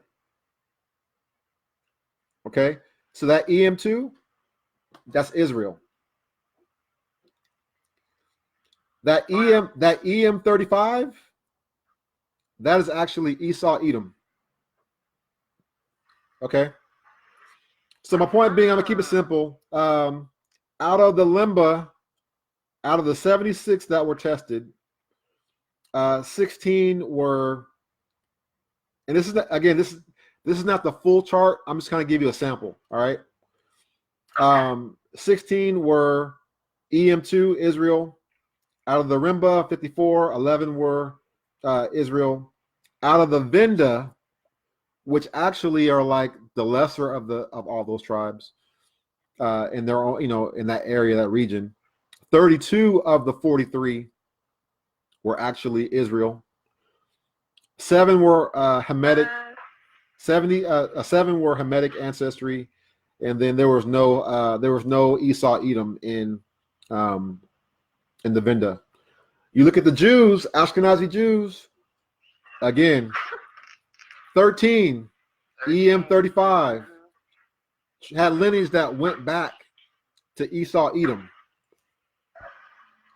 All right, so I'm gonna give you the big picture so we can wrap up. Here are okay, out of everything we talked about a lot.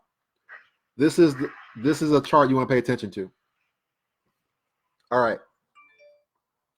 Here's the bottom line. Ashkenazi paternal Y-DNA haplogroup frequencies, meaning the admixture of Ashkenazi men, okay? Okay. Out of the thousands that were tested, 22% of them have haplogroup E1B1B. And Ashkenazi? Yes. And the European Ashkenazis, 22% of them have paternal ancestry that goes back to Esau Edom, E1B1B.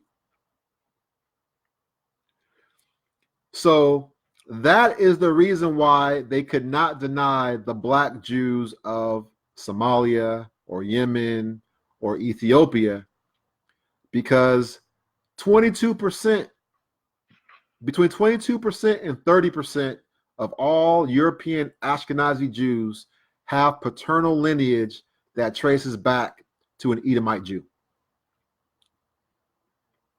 Ain't that something? Now that's why they say that in their amaleks and stuff that they are Edom. Right. Is that why they say that? Yes. Okay. Yes. And so then when you look at their entire admixture, it's 10% G, 3% I, 18% J1, J2 is 18%.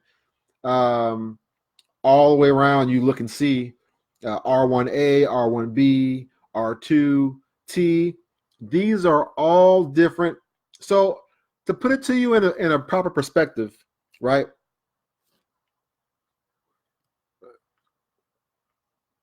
It'll be like the modern Ashkenazi Jew is made up of 12 different fathers whose children all came together to become this new Mongol, Turkic, Tartar, Scythian converted nation into what they call Talmudism. So, and they all formed this group called Ashkenazim. But if you were to track down their individual roots, it goes back to 12 different men. Meanwhile, Israel, from the 12 tribes of Israel, right? All 12 tribes, one main core haplogroup or haplotype, E1B1A. For all of us. For all of us. But the counterfeit got 12 daddies. Wow. All right. Now, here's the maternal side. Here's the maternal side. So, I didn't get the percentages broke down on there, but you can bottom line tell this is the maternal breakdown. Okay, frequencies, meaning, you know, out of the entire group, what frequency or percentage of these people have what maternal haplotype or haplogroup frequency. The largest of the Ashkenazim is K. The second largest is your modern European, like just everyday all-American girl down the street, H. Becky is H. And then you got everybody else in between. Okay. And this is on the maternal That's on the maternal side. Now check this out. Okay. Check this out. If you look in that dark blue on the left-hand side after the green, that is actual Hebrew maternal ancestry. That dark blue. I'll put my cursor over it. You can see it right there. That dark blue actually is Hebrew maternal DNA. But the overwhelming bulk of the Ashkenazi on the maternal frequency side is K and H. So, again, that's the reason when you look at, especially when it comes down to the paternal side, that's the reason why they got 22 to 30% Edomite paternal ancestry. That's why they cannot deny the Somali Jews, the Ethiopian Jews, or the Yemeni Jews.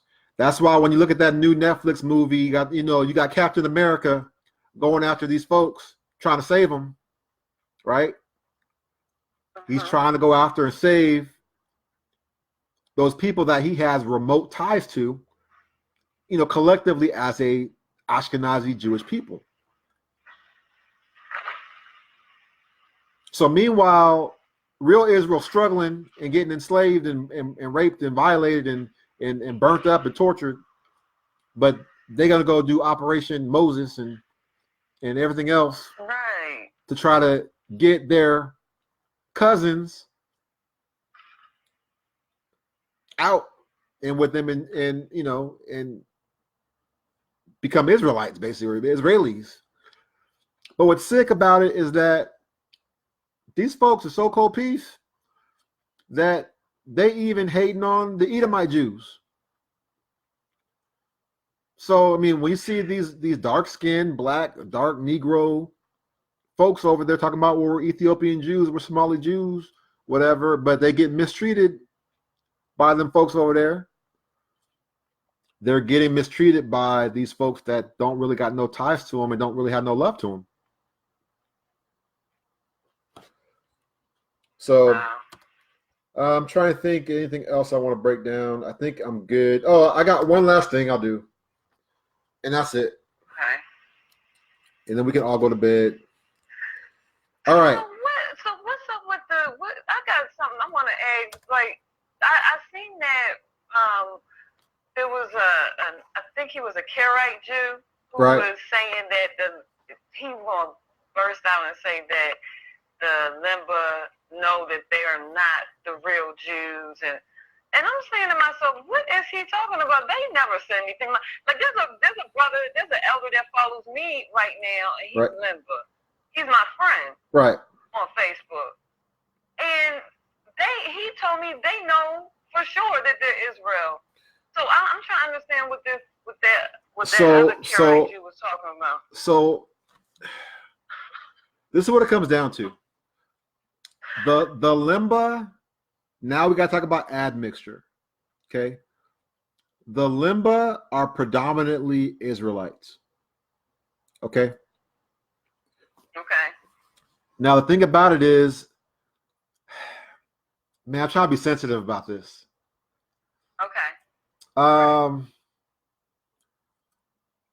The Limba Jews that they want to say have that Cohen modal haplotype, paternally do not trace their lineage back to Israel. They don't. Because what you have to understand is when those European Ashkenazi folks came through and they tested the DNA, they were testing it against their European ancestry. They were testing it against their European genetics of what they say a Jew is, not what real life Jew is. If you look at it, you see that they Jewish Voice Ministries went to Igbo land. I'm Igbo, okay? They went over to Igbo land and was getting blood sample and hair, all kind of stuff. And they was like, we're going to test to see if y'all Israel, if y'all Jewish, because they want to learn from us and take our everything, right? So what ended up happening, they come back and say, oh, I'm sorry, the tests were inconclusive. There ain't no way in the world. We are the real Israelites. Y'all counterfeit. Our DNA is not going to match your DNA. Now, if we were Edomites, if we were descended from Edom, they would come back and be like, oh, yeah, you guys are Jews. But that's not what it comes down to. So what you're looking at, the reason why they're saying that is twofold. One, the haters are looking at the details and saying, you guys are like darn near 86, 87, 90% E1B1A. And so they're trying to discount, number one. And then they're saying that they're just trying to fudge with the numbers to be like, well, you guys aren't really Cohens, you know. But again, what you're dealing with is this, and I didn't want to get into it right now. But what the descendants of Esau, Edom did, what you got to understand is when the Edomite Jews, when they converted to become like Jews, right? Jewish or Yahudim, taking on the culture of Yehuda, they intermarried with other nations. So what you have is the reason why the Khazars became quote unquote Jews or Ashkenazi is because the Khazars intermarried with the Edomite Jews that taught them how to be Jews. You get what I'm saying? Khazars intermarried with the Edomite Jews who taught them. That makes sense because that's how they learned the Talmud. That's how they got into all that. Got it. The Edomite Jews taught them all that stuff. The Edomite Jews were the religious leaders of the time of Mashiach. Because they were the most Pharisees that I do. They were the majority of them, yes. Well, okay. There were still bloodline Hasmonean Levites that were in the priesthood, but for the most part, you have the Herodians, and you have those that were basically put in power. Like, I mean, if you're the king and you're running things and you're Edomite, you're going to put all your family in key positions in power. And so, basically, yeah, the Limba Jews, let me put it this way. The descendant Jews began to maintain their positions as they had during the time of Mashiach. So like right now, you have so-called Cohens, right? They claim to be of Aaron. They're not. They're just Edomite Jews. They're Edomite Jews that probably descend from somebody from the Sanhedrin or like the Pharisees or something like that, right? You look at the European Samaritans, the Samaritan Jews, right? Okay. Their high priestly families are all Edomite Jews. I was just looking at a picture of them the other day. I know exactly who you're talking about. Right, those folks, those Samaritan Jews that live in Samaria, those people, the high, not all of them. The regular folks are just like anybody, Joe Schmo, European. But the families, the 11 families or whatever that claim to be of the high priest Cohens, they got Edomite genetics, paternal ancestry. So they're basically, perpetrating being the high priests. They're perpetrating being the priests of Israel, but they're Edomite Jews. They got E1B1B, Esau, Edom, paternal ancestry, claiming to be the Kohen, claiming to be the sons of Aaron. So, okay, going back to the Limba, what you're dealing with is you're dealing with some Edomite Jews that basically got absorbed, if you want to say, integrated into Israel. But yet they still maintain the authority as though they're the spiritual authority of the Torah, transmission of the Torah. So like the average folks are actually Israelites within the Limba. And then those that, have that Cohen modal haplotype marker Literally, even though like admixture wise, they're Israel, their paternal lineage does go back to Esau, Edom, or in some cases even to some of the other European, like the Fedic lineage that converted. But their admixture, it'd be like if you could be charcoal black, you could be like Idris Elba or something like that, but maybe like your great granddaddy was a white dude. Right. And so it's kind of that kind of situation. All right, so yeah. I'm wrapping it up, y'all. Those I'm not sure who's still on the line with us here, but I'm wrapping this up. What you're looking at right now is haplogroup frequencies of a subset of E1B1B. And when I read you about Edom becoming one with Kittim and all that kind of stuff, and I told you at the beginning of this video lesson that you have to look at the biblical record, right? Where does it say Edom went? What does it say about Edom? And then also, can you find the haplotype frequencies of Edom where you can see record of it in the Bible or in Torah or where is that? Yeah. This right here shows you all the areas and frequencies in modern time where you can find traces of Esau, Edom. So I'm taking my cursor right here. Hopefully you can see that cursor, me moving the cursor. Take your eyes to where modern day Israel is at. All right. So what it's showing you is that in that population, okay, in that population, about 5% of that overall population has Edomite ancestry. So between 1 and 5%, you're looking at Israel, Jordan, you're going up into the Phoenician areas, you're going into Asia Minor or Turkey, you're going into Kittim, you're going into Greece. Look at the area of Greece, that kind of mauve or pink color. That's where you can find traces of Esau, Edom. Look at Italy. You find traces of Esau, Edom all throughout Italy, right? Sicily, again, traces of Esau, Edom.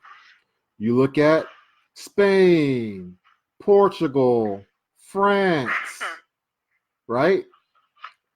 You're seeing traces of Esau, Edom. This is amongst the current populations.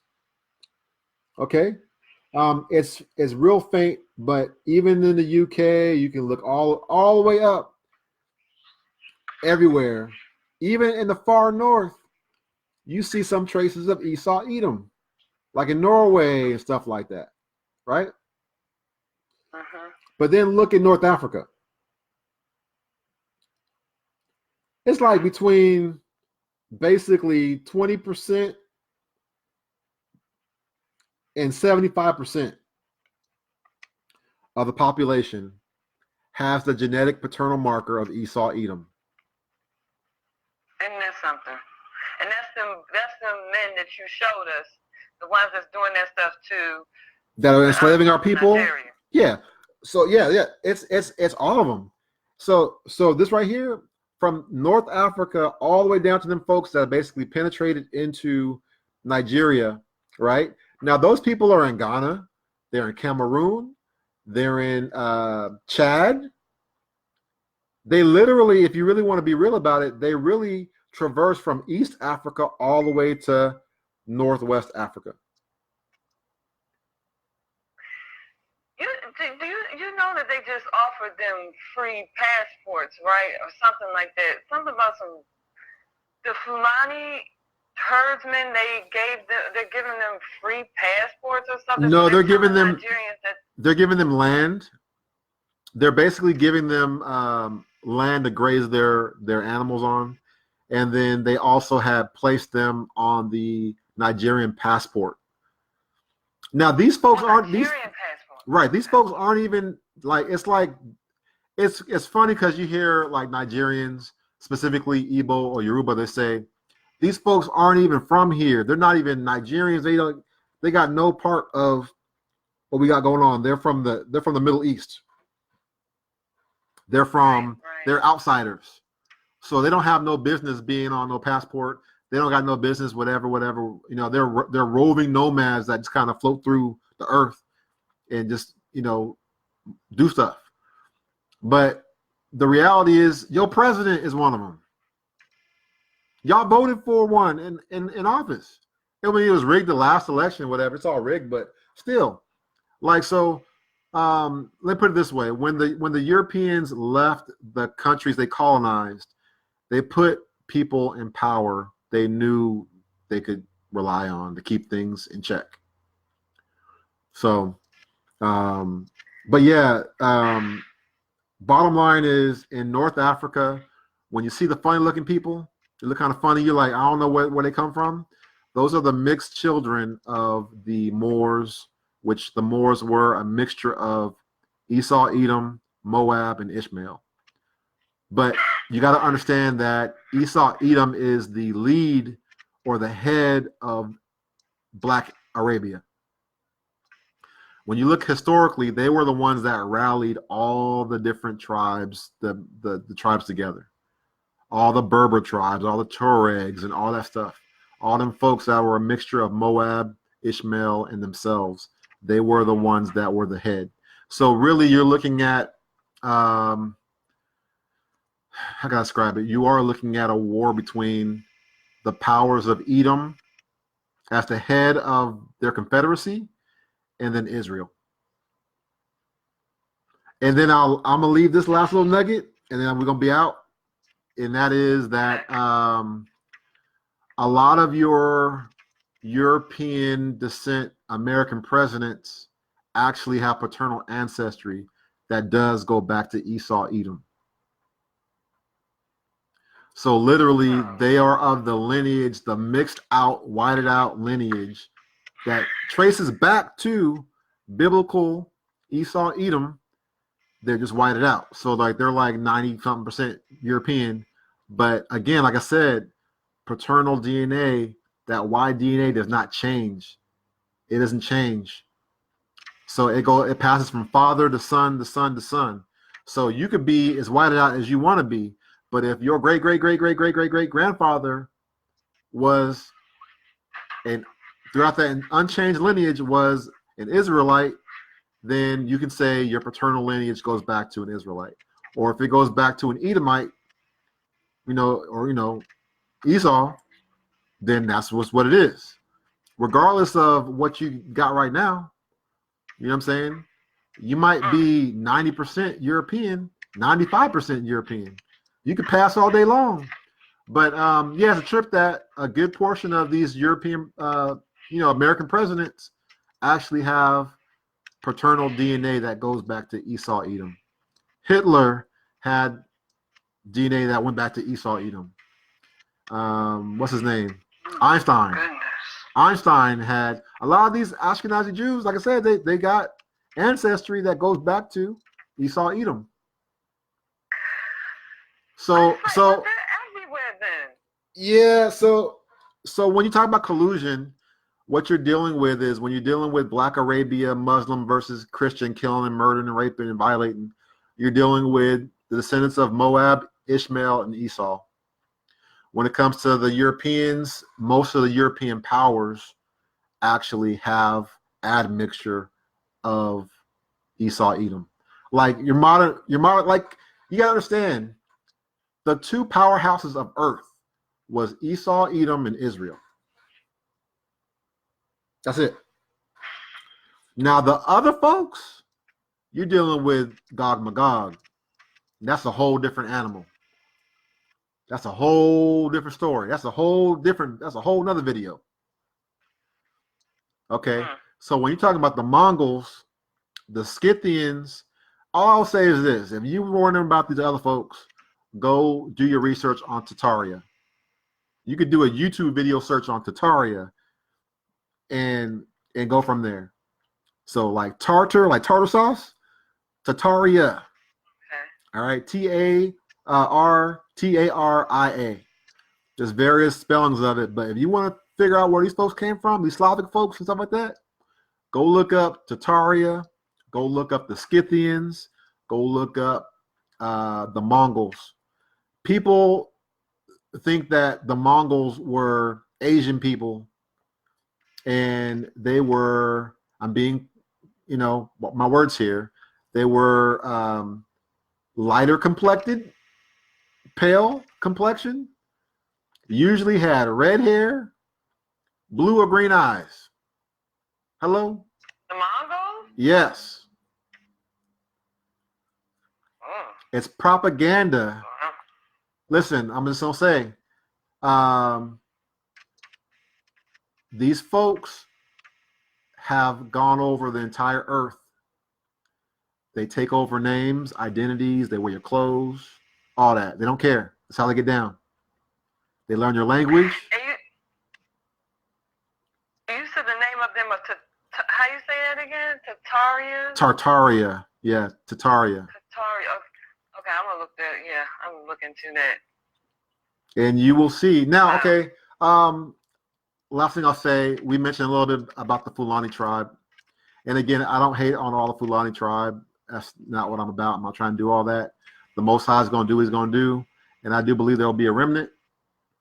But they, specifically for us African Americans in the West, in America, they were culturally the tribe that had the greatest responsibility of enslaving us as a people to the Europeans.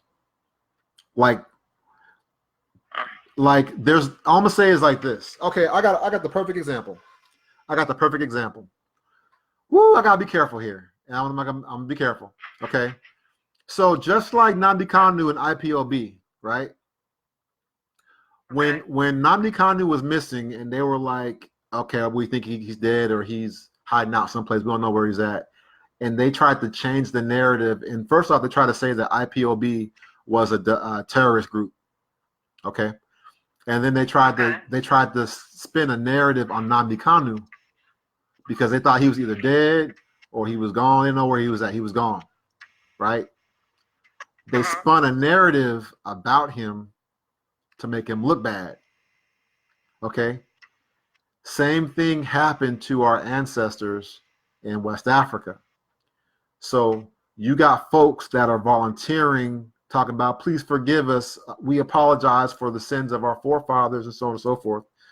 And I mentioned that there's no doubt that there were some janky Israelite men that were in power that sold their people out to get in good graces with the Europeans. That absolutely did happen. Oh, yes. But the majority of the time,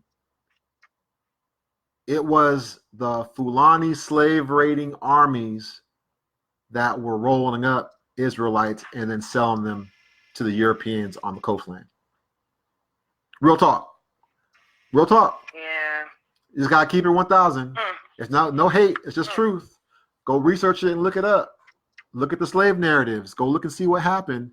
They were the ones that will come in the middle of the night on horseback with the machetes, and they were the ones that were straight rolling up entire villages and then marching them to the coastline and selling them to the Europeans.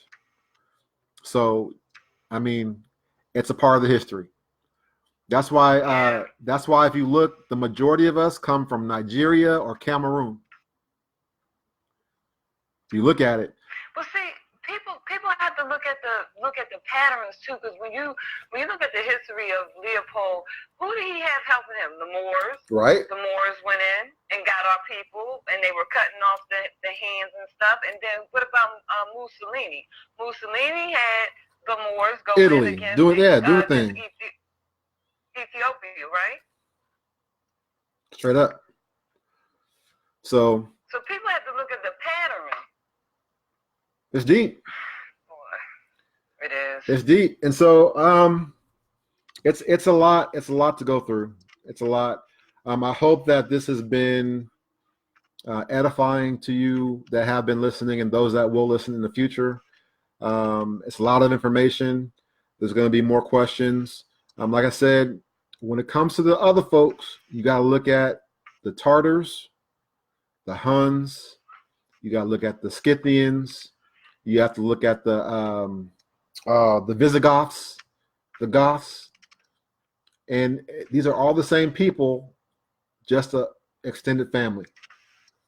And like I said, this propaganda in regards to who's who and what's what. We can do a whole different lesson on the other folks as appropriate as we can without censorship. But this was basically to break down some understanding in regards to Hebrew, Israelite, and Hebrew DNA. And really just breaking down what happened. The bottom line is, after the expulsion of the Moors and Israel, the Moors made a treaty. It's crazy. Don't the Moors always boast about how they got treaties with the United States? How they got treaties with all these different countries? And then they want to come and convince you that you're a Moor? Right? Look, this whole thing, it was like once like the awakening with us became stronger. Dan Calloway came out of nowhere. Right, we Indians. All right, come on trying now. to make treaties with us. Right. Trying to come in. Come on now. Tell it, sis. Oh my goodness. I mean, it just happened like it was overnight. And me and my dad was like, oh no. See, they think they slick. He picked up on it, and then he started telling me about what happened back in the 60s. But yeah. All of a sudden, overnight, it just happened, and it's just like really, y'all? It's annoying. It's annoying, but I guess it's all good. Gonna do that. It's all good. The awakening's happening. It's here. It's done. The truth is going forth. I'm gonna tell you one last story though, and then I'm gonna shut off. Okay, so I had a brother out on the East Coast in New York. I was talking to him about this information, and I tried to educate him about what's going on. And I was trying to tell him, like, man, look, Esau's not the European man like you think he is. Yes, there are some people that have been whited out, and they have ancestry that can trace back to Edom. But the real folks you got to worry about, these folks over here, and I gave him some examples. So he told me a story. He said, bruh, I was at the barbershop, and these two brothers from Nigeria were there, and I was excited because I know you talked about the Igbo. I know you like, okay, and different things I didn't know, and so we were just talking and having a good time, and getting my haircut, chilling. And he said I mentioned something about Israel being in Nigeria, and he said, first off, he asked him, he said, oh, we're like brothers, right? We like brothers, right? And the two men were like, they smirked at each other and were like, not quite. Not quite. Right? So he thought that was odd. So he followed up then, was like, oh man, I'm hearing about, Israel being in Nigeria. He said, Brother Duane, if I tell you that if looks could kill, their whole demeanor changed. He said their whole demeanor changed. And he said they looked at me like if we weren't in America, but we're in their country, they might take me out and go do something to me. Really? Yes. And I said, man, were they Muslim or Christian? He said they were Muslim. I was like, oh, man, you messed up. There you go. I said, bruh, those were Edomites, yo. Those were Edomites. You were literally talking to descendants of Esau, Edom. So you over there talking about we brothers, and they like, not quite. You over there talking about Israel being in Nigeria, and they looked at you like they want to take you out back and cut your head off. He's like, man, I was scared, bro. Like, real talk, I don't scare easy, but they looked at me with such hatred that, man, I ain't know what to do after that. So, this thing is real. a lot of us go to Africa and we're like, oh, my brothers, my sisters, and we're like, oh, but generally the places they want you to go to are Muslim-led territories. They're not trying to necessarily have you go to the places where your people are at. Like if you go to Nigeria, they may have you go to Lagos, maybe. But for the most part, our people going to West Africa, stuff like that, whether you're in like Guinea, or Sierra Leone, or you're in other places like that, even Ghana, they're not really trying to take you to the places where your folks is at. They taking you to the, the attractions that are like, oh, look what the great Muslim empire did or whatever. And yeah, them folks, nah, man, them folks, you better not talk about being no Hebrew with them folks, no Israelite. You might, it's bad. Wow. It's bad. It's bad. I'll leave it at that. Like I said, I don't have a direct hatred towards anybody. You just gotta know what the truth is. I hate that things are the way they are, but it is what it is. So with that, I hope that was a blessing to those that have been able to listen. And I just say shalom with that. Okay. Thank you so much. Thank you for taking the time to come on and explain this to us. I'm pretty sure everybody enjoyed it. Can they reach out to you if they have any questions? I mean, I know there's probably you can catch the questions in the comments, but yeah. I mean, you can hit me up in the comment section for this video. You can hit me up directly. My name's right there. Just tag me. I have the Facebook page, Biblical Hebrew Awakening. YouTube channel right now has a 24/7, Hebrew music and teachings and stuff like that on there from Hebrew Nation Building. And then, it's good. Just contact me. Just kind of give me a heads up of where you're contacting me about or from, because I have people that contact me from all around the world. Because this awakening is global, so I got I have folks that contact me from everywhere. So you just gotta let me know where you contacted me from. Okay, and we're gonna definitely have to come back on and go over some more material like this. I got a lot, and especially for y'all that are it's itching you, it's bugging you, talk about the other folks. I got tons of information on the other folks. You just got to be careful how you deal with that and talk about that. But I'll have a Google Drive that has tons of information about their situation as well. Okay, great. Thank you so much. All right, sis. Shalom. Have a good night. Okay. All right, you too. Shalom.